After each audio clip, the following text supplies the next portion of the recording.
কুকুর নিধন একটা জীব হত্যা মহাপাপ। তারপরেও এটা যারা খেপা কুকুরগুলো ওগুলো তো নিধন করা উচিত। কিন্তু স্কুলে যে ছোটো ছোটো ছেলেমেয়েদের সামনে থাকে, আমরা চাচ্ছি যে পৌরসভা থেকে এটা নিধন করতে হবে, মেরে দিতে হবে।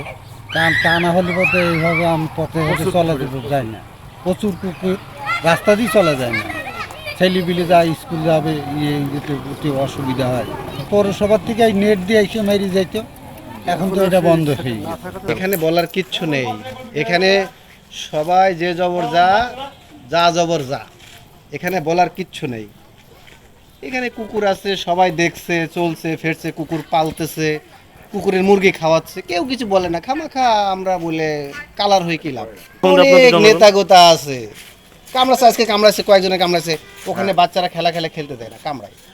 এগুলো বলে লাভ নেই। তো তুমি আমি কি করব, দেখার মতো কেউ নেই, সবার চোখ অন্ধকার।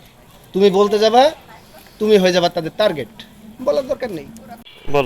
আমার একদিন আমি এই গোবরে মাঠে দাঁড়িয়েছিলাম, আমার 3টে খেপা কুকুর তাড়া করেছিল।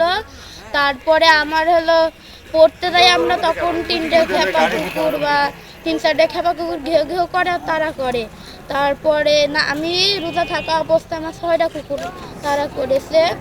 আমাদের খুলনা শহরে দেখছি কুকুর মারতো। খুলনা শহরে? হ্যাঁ, খুলনা শহরে কুকুর মেরে ফেলাতো। পরের অপশনে আসলো, দেখলাম ইঞ্জেকশন দিয়ে ওইটা করে ফেলাই।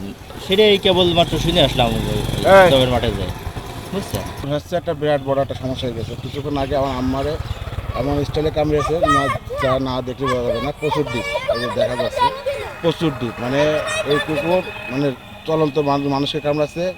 একটু আগে একটা বাচ্চাকে কামড়িয়েছে। হাসপাতালে যেয়ে দেখি আমি আরও 4-5 জন আমাদের এই এলাকা কেন্দ্রিক। আগেতে কুকুরের একটা মারার একটা প্রসেস দেখেছি আমরা বহুত আগে, কিন্তু এখন আর সেটা নেই। এখন দেখি মানুষ কুকুর আরও পালে, বিভিন্ন এলাকায় দেখছি কুকুর পালে।